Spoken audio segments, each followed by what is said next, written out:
officials culpable, so that at least those who come after them will know what to do and how not to put the nation to jeopardy? By officials, depends on what you mean.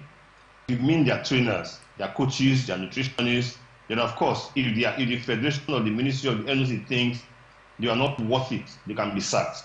If by officials you mean the federation president, right, you can't sack them unless they resign. Now, if they don't resign, then you wait for the next elections to elect someone else. The minister, the minister have said that they are going to be very keenly observing those who put themselves up for election, because it is well-known secret now that federation officials are not top-notch, are not very knowledgeable, in the different sports which they administer. And he has said they are going to, be very keenly watching those who contest for the next election, because we understand election is coming up. The minister has said it, just like the former minister said it in 2021 after the Olympic Games, and the previous one said it in 2016 after the Olympic Games. Now listen, where we lost it in sport is when we decided that we should have politicians head the federations and associations. Remember? Right.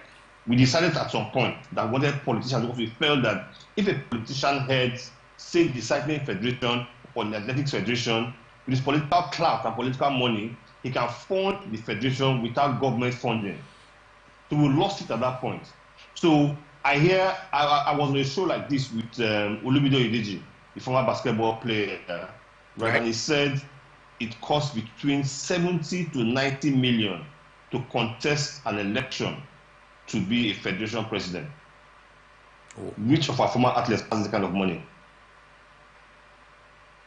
So you see where the problem is. What?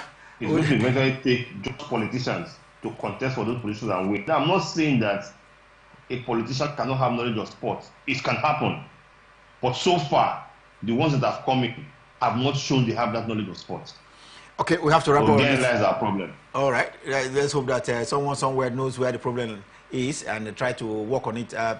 In a few minutes, Miracle, can you, hazard the way forward in the midst of all of these issues around the ministry officials, federation officials, athletes, and clear case of paucity of funds, and where funds are, provided they are misapplied?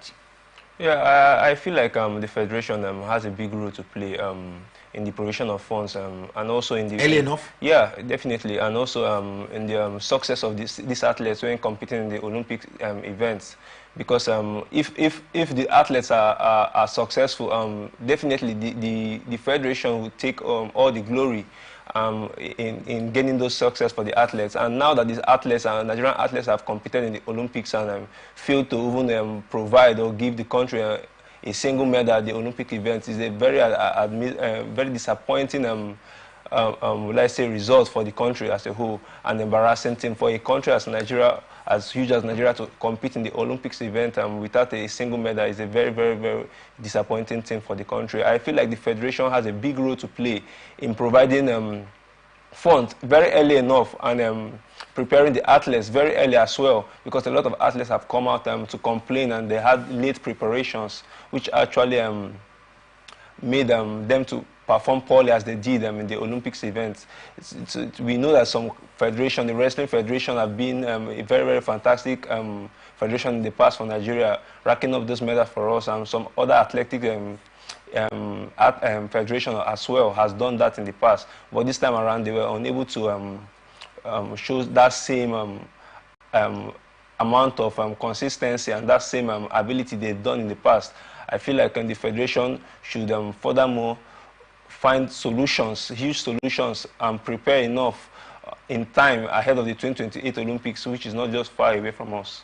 6 years minimum is that which you prepare athletes that will be competing at the Olympic Games. It is the biggest sporting festival around the world, and a lot goes into it. You heard China talk about an athlete, a renowned swimmer, the #1 swimmer in the world, putting in 6 hours every day, for 6 days in a week, and you can imagine what it takes to do that in 4 years, leading to his several, medals which he has won, from the pools at the Olympic Games. So it's instructive that we prepare early, and the preparation comes with early funds, and of course getting the athletes to be properly conditioned as well. Well, let's stay away from that. China, it is just about 6 days to the last Grand Slam of the year, which is the US Open.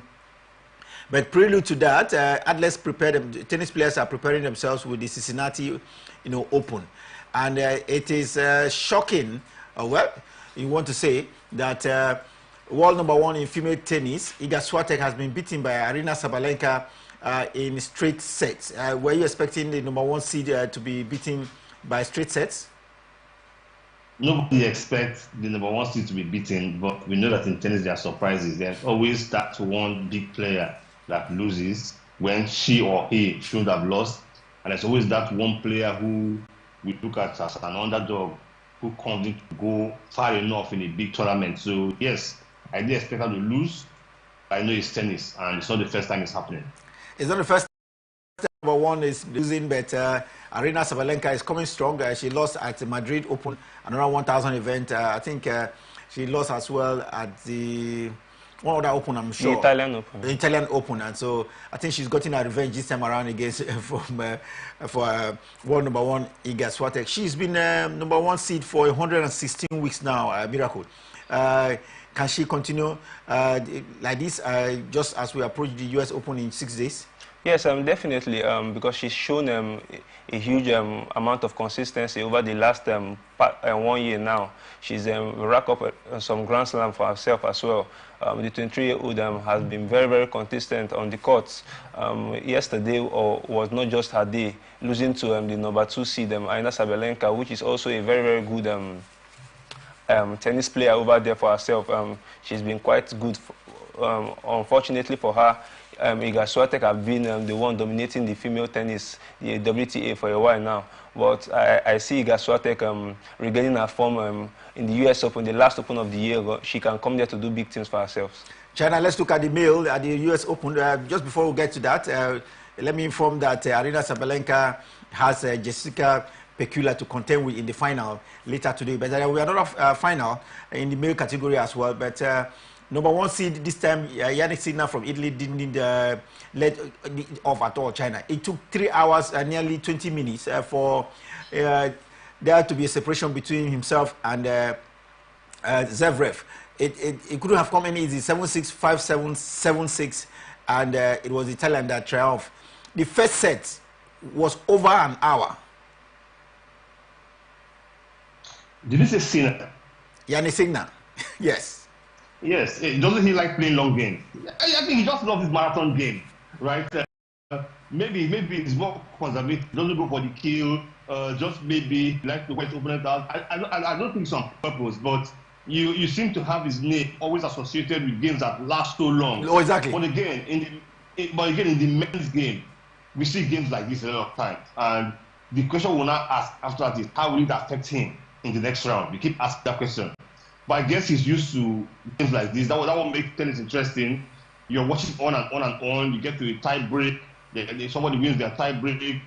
On and on and on. And that will make this game interesting. So for me, when you just mentioned the number of hours and Sinner, I said, wow, he's done it again. Yannick Sinner has done it again, and we hope to see him in the final. Miracle, in the final against another very tough opponent? Yes, definitely. We know Yannick Sinner has been one of those young gen dominating the ATP right now, alongside the other counterpart. Casper Ruud? Yeah, Casper Ruud also. They'll be dominating the ATP, while I see Yannick Sinner getting one over him.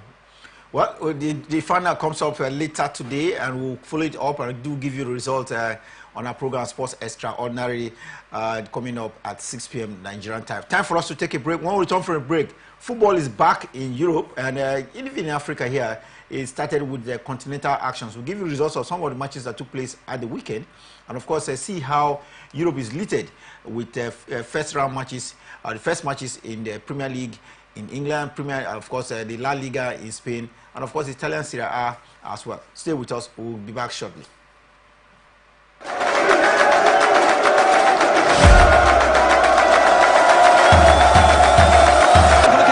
Het is Feyenoord. Feyenoord gaat door.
back. It's Sports Talk here on Atlantic Television Network, and of course, we'll be bringing you up to speed with the latest happening around the world of sports. After a month of the Olympic Games, where Nigeria did return without medals, there has been complaints about early preparation. Athletes are in the forefront of asking for early preparation ahead of the next Olympic Games in the United States of America. And of course, we told you how Yannick Sinner has qualified for the final later tonight against American James Tafio in what promises to be a thriller in the Cincinnati Open, with just about 6 days to the U.S. Open, the last Grand Slam of the year. In the female category, Jessica Pegula is up against Arina Sabalenka. This promises to be another heavy match as well in the females at the Cincinnati finals coming up later today. But now let's go to football. And talking about football reminds me that the football season across the world is getting started for 2024-2025 season. Here in Nigeria, the league has not started yet, but teams are involved in continental action both in the CAF Champions League and the CAF Confederations Cup. At the weekend at the Kennedy Stadium, we saw Remo Stars win their, do I say, perennial foes as far of Morocco by 2-1. China, this is the first time we've seen Remo Stars win their first match in the CAF Champions League, and of course against the Moroccan opponents that sent them packing last time around. That was the first half of the game. Second half comes up in a few days' time. Right. It's Morocco once again, and Remo Stars considered the away goal. It's going to be very difficult for them. Very, very difficult for them. But we'll just wait and see. But it's going to be very difficult for Remo Stars to go to the next stage. Talking about the way that goal, yes, talking about the way goal China, it still baffles me that CAF is still not doing anything about away goals in competitions like this. I think we should leave the away goal in Africa. We are not like Europeans. Now, in Africa, there's so many factors against you in an away game. So many factors against you. There's the factor of crowd intimidation, there's the factor of referee intimidation, there's the factor of probably delayed logistics. There are lots of things that works against you, a violent and hostile crowd. So I think that's the way goal is still important in African football. If you can get the goal away from home. And for now, I don't think we should let it go in African football. In African football, we still have the home team take care of the away team when they arrive. You know how it goes. So there are lots of factors against you. So Europe has scrapped the away goal rule for good reasons too. But for Africa, I think that we should still leave it for a while while we try to organize our football. Okay, Miracle, looking at Nigeria's participation at the CAF Confederations Cup and the Champions League. Now, Rangers is the other team in the Champions League. How did they go at the weekend?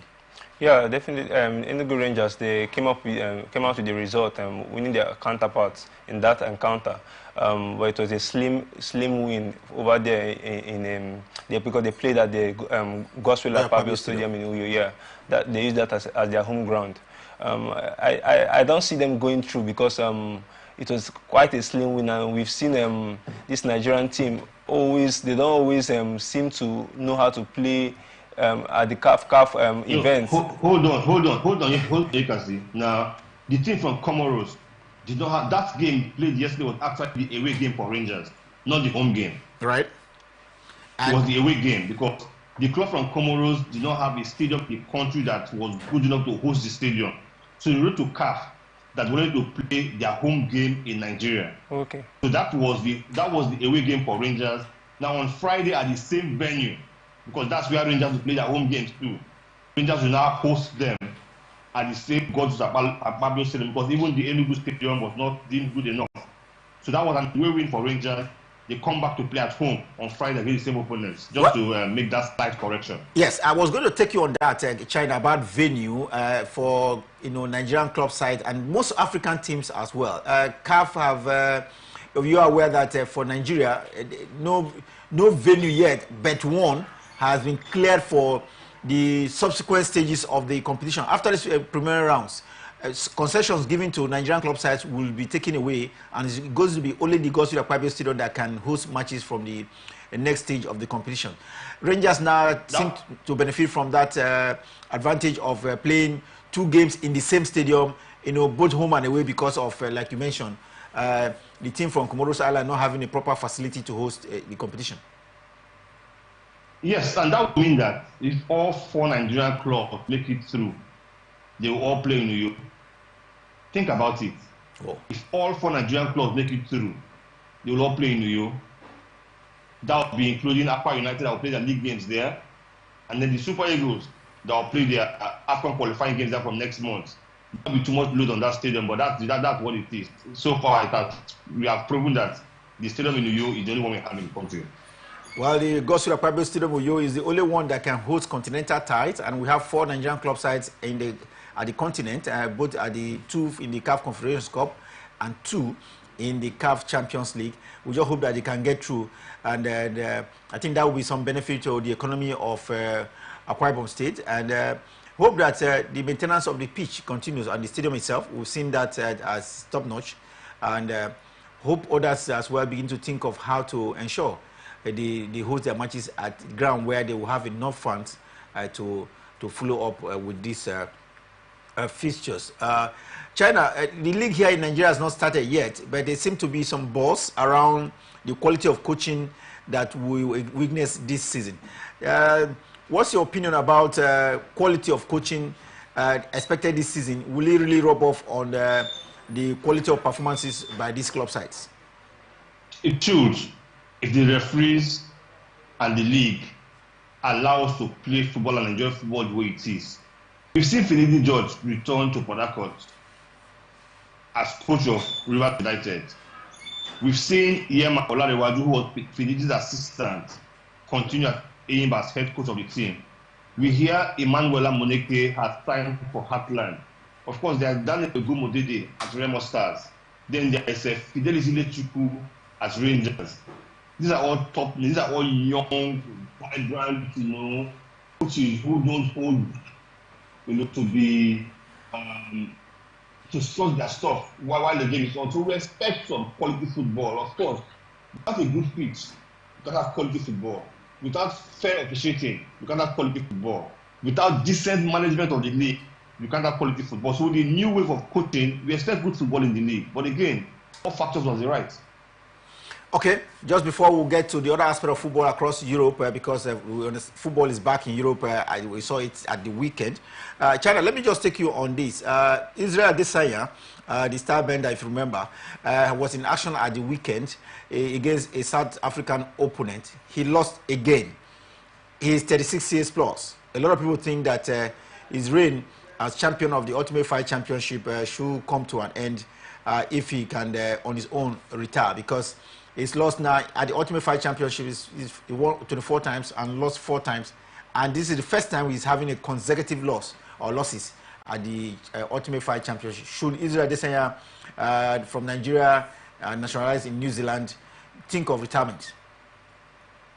That's what people will say. When you're losing, when your losses become too frequent, people will say, and when you look at the 36, people will feel time to end this thing. But I'm sure Israel wants to fight again.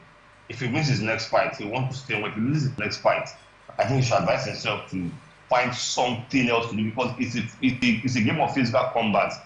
By the time you take too many punches, you can never tell what it does to you later in your life. So I know he's going to do the next fight. He will do the next fight. And his stay in the UFC will depend on the result of the next fight. So we'll just keep our fingers crossed and wait to see. Well, fingers are crossed. China, stay with you. The league is back in the Premier League is back. Of course, you know that is in England. A lot of Nigerians follow this league so well. First day results: Liverpool won, Arsenal won, Manchester United won, Manchester City won. A lot of people think this is where we should be looking at, and not any other. I'm sure Chelsea fans are waiting for me to mention their club size name, but they lost at the weekend. If you look at these clubs, Manchester United, Manchester City, Arsenal, Liverpool, I will not mention Aston Villa because you need to show a level of consistency before you are considered. Yes, they finished in top 4 last season. But when was the last time they finished in top 4? Probably more than 10 years ago.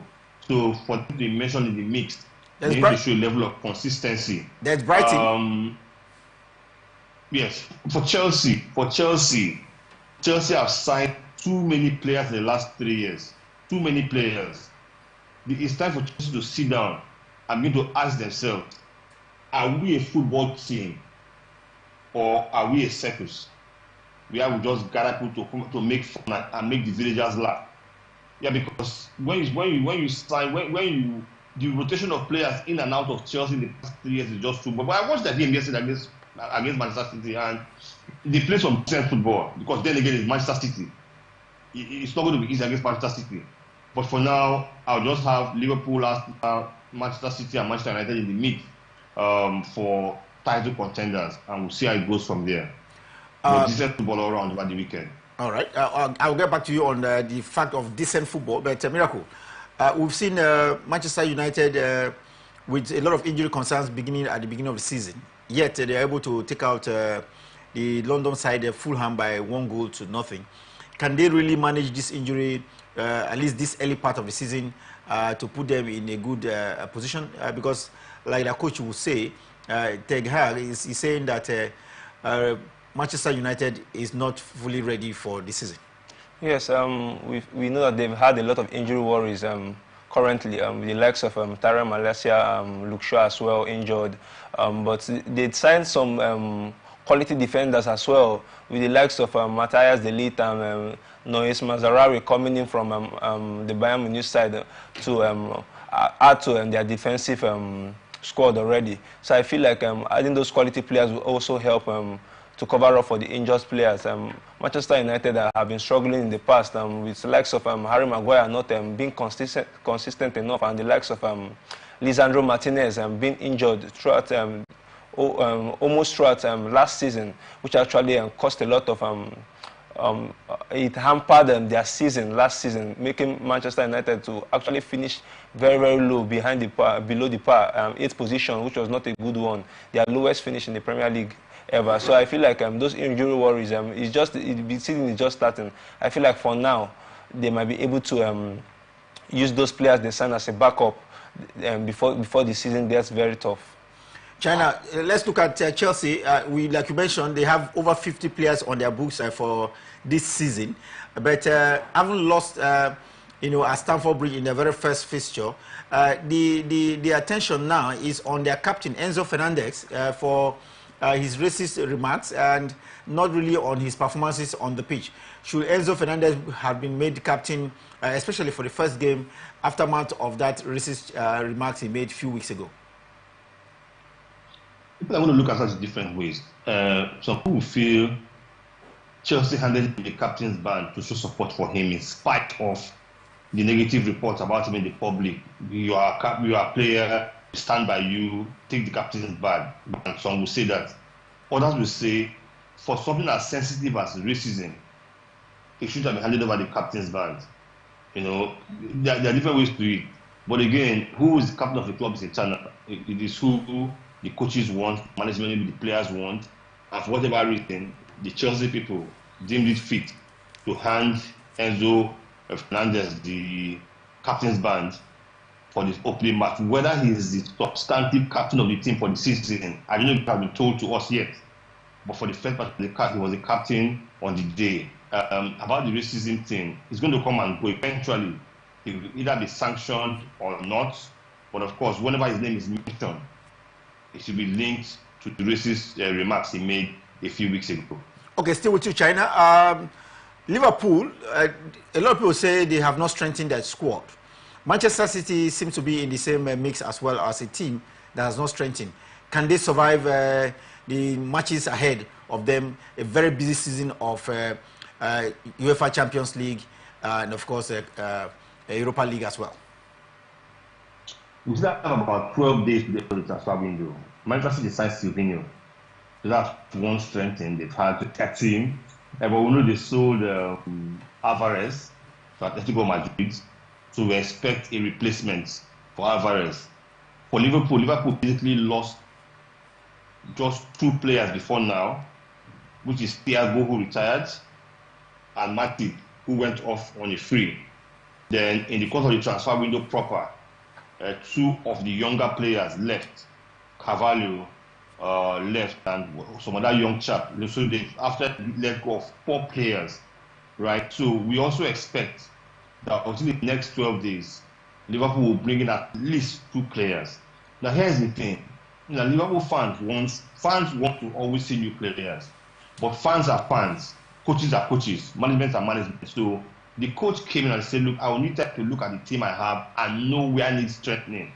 He went with them for a preseason in the US and won all games in the preseason. Now, he probably thinks this team is strong enough. Probably thinks. Now, the one player he felt was needed to strengthen the team chose not to do the team anymore. And that's the rest of that player. So the team will need to reboot and ask themselves, is there anybody in the market we think we can bring in? For me, I think the team needs an extra defender, an extra midfielder. That's what I think. Okay, I'm not the coach. We have to begin to. For that course. We have to. They know better. We have to begin to wrap up now and look at the other aspect of matches played in Europe, in the Italian Serie A and the Spanish La Liga as well. Mbappe moved from PSG to Real Madrid. He's won his first trophy and scored his first goal. Quickly, very brief, is his future really going to be very bright with Real Madrid? And looking at Italian Serie A, Napoli lost at home last night by a whooping 3-0. For Mbappe, there's no brighter place than Real Madrid. There's no brighter place. When you played in France, you've played at PSG, you've won titles, and you go to Madrid as a young player, there's no other place you can play football. There's no club that will pay you more than in Madrid. I'm talking about in Europe now. There's no club where you can win as much as you win in Madrid. Give Mbappe 10 years at Real Madrid, unless an injury that ends his career or some kind of loss of form. Mbappe is at the top of his game these days. He's going to enjoy his football at Madrid, which he expected to do. For Napoli seem to be having some internal crisis in that team. They seem to have some internal crisis. Of course, the issue of Victor Osimhen will not go away. Will he stay? Will he go? And if he's staying, how will he stay with the turmoil in the club? If he's going, where does he go to? The current rumor mill says Chelsea. Where does he go to? So for Napoli, it's a bit not surprising. For AC Milan, they lost on Saturday. That's not surprising because you would think that over the years, Milan would have stabilized the team. But still, they still can't get their act right. Many thanks, China. And Miracle, we have to wrap it up now. What do you expect in the next, this season that is in full now? Do you see it to be as competitive as, even better than what we saw last season? Definitely. In the Premier League especially, I expect the likes of Liverpool, Arsenal, Manchester United proving hard not to crack for Manchester City. For them retaining their title, doing 5 in a row is a very big task for them. And Pep Guardiola has already come out to say there's no motivation at this point in time. But I still see Pep, or no Pep to do Pep. Pep always starts the season on a slow, will I say, in a slow way. But when the season gets tougher and tougher, Pep always does what he knows how to do best. China, I have to wrap it up now. Your expectation for the new football season, do we stay TV bound, spellbound, or there could be some boring matches in the course of the season? There will always be boring matches. There will always be boring matches, no doubt. I think City will take the league again. There's just no team that can stop them. City takes the league again. Whatever the likes of Liverpool, Arsenal, United are doing, it will fight the remaining 3 slots in the top 4. Well, China says the City is in for it again. I'm sure a lot of Arsenal fans will have a different opinion, but like they always do, they will always say they will beat. At the end of the season, we'll know. But that will be it for now. We'll definitely return back at 6 p.m. Nigerian time for Sports Extraordinary. Until we return, remember, peace and unity are clearly pathways to progress. Always enjoy here on Atlantic Television Network.